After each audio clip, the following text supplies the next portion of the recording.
भूले नहीं और इसलिए हम अपने वादों को पूरा करते हैं। कांग्रेस ने बिहार की महिलाओं से, बिहार की बेटियों से, बिहार की माओ से एक वादा किया है। हमारी सरकार बनेगी तो हम माई बहन योजना लागू करेंगे, जिसके अंतर्गत 2500 रुपए प्रति महीना 5 महिलाओं के खाते में डायरेक्ट जाएगा। बहुत सारे लोग कहेंगे ये करने की क्या आवश्यकता है, और इसके बारे में हम सिर्फ आज पटना में ही नहीं, तमाम जिलों में हमारी एआईसीसी की नेत्रियां, हमारी लोकल नेता नेत्रियां इस पर चर्चा कर रहे हैं। बहुत सारे लोग कहेंगे इसकी क्या जरूरत है, 2500 रुपए क्यों देने हैं 5 महिलाओं को, क्या इससे महिलाएं सुरक्षित हो जाएंगी? जी हाँ, जितना महिलाएं सशक्त होंगी, जितनी महिलाएं आर्थिक रूप से स्वतंत्र होंगी, उतनी ज्यादा महिलाएं सुरक्षित और सशक्त होंगी। और ये हमारा कहना नहीं है, ये सोशियोलॉजिकल पैरामीटर है, ये सामाजिक बेसिक ज्ञान है। औरत के हाथ में पैसा आता है अपने परिवार के संरक्षण के लिए, परिवार के बेहतर स्वास्थ्य के लिए, बेहतर शिक्षा पर खर्चा करती है।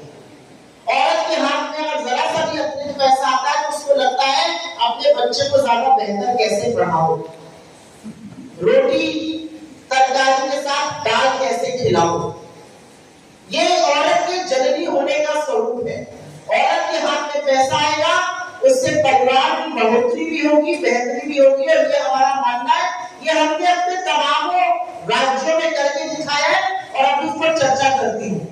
तो हमने वादा कर दिया है, सरकार बनेगी, 2500 रुपए 5 महिलाओं के खाते में हमारी सरकार डालेगी, जिससे बिहार की महिलाएं आर्थिक रूप से सशक्त और सुरक्षित दोनों होंगी।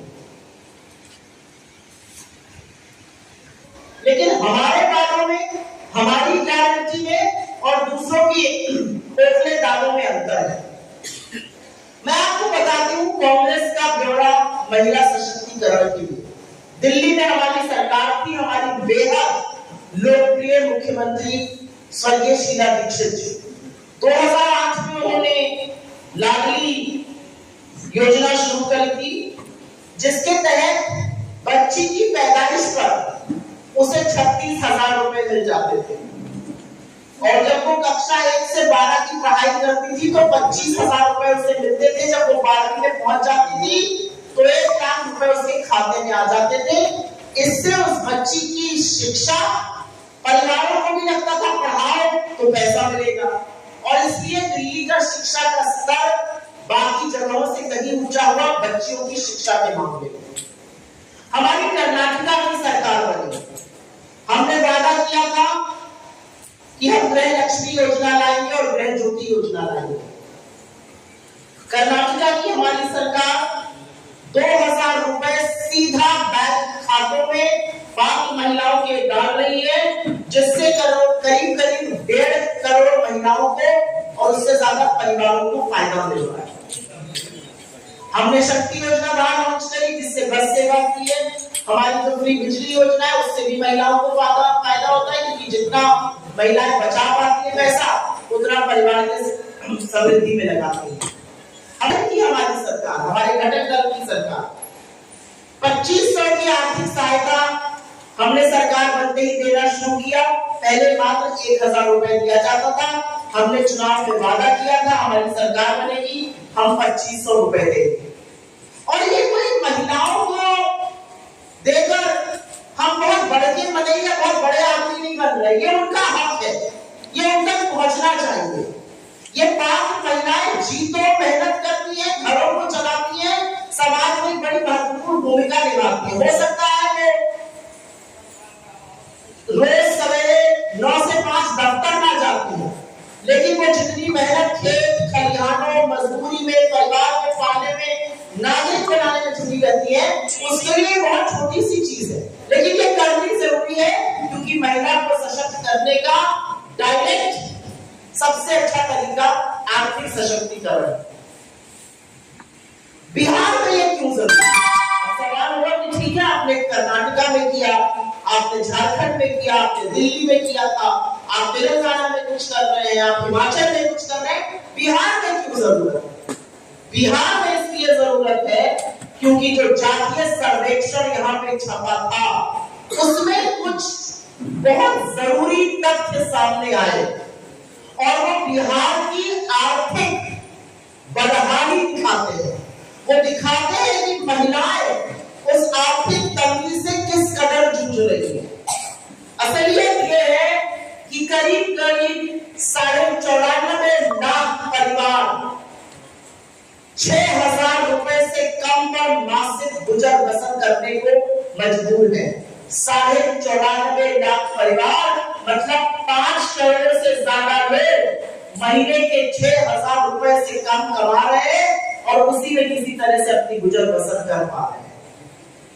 करूंगी तो मुझे फिर और भी बहुत सारी बेटियों की बात करनी पड़ जाएगी और उसमें जदयू से लेके भाजपा भी कटघरे में खड़ी हो जाएगी।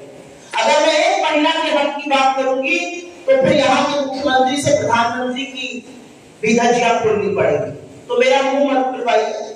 मुझे ऐसा लगता है कुछ चीजें निजी पारिवारिक इशू होते हैं, उस पर मैं राजनीति नहीं करना चाहती हूँ। हमारे बिहार के नेत्रिया और नेता स्वतंत्र हैं, वो इस पर आपसे चर्चा भी कर चुके हैं। मैं बिहार आकर किसी के निजी जीवन पर टिप्पणी करूं, मुझे लगता है कि राजनीतिक मर्यादा नहीं है। सुप्रिया जी, अलायंस अलग अलग क्यों? आप लोग अलग अलग क्या बात है? ये तो अच्छी बात है।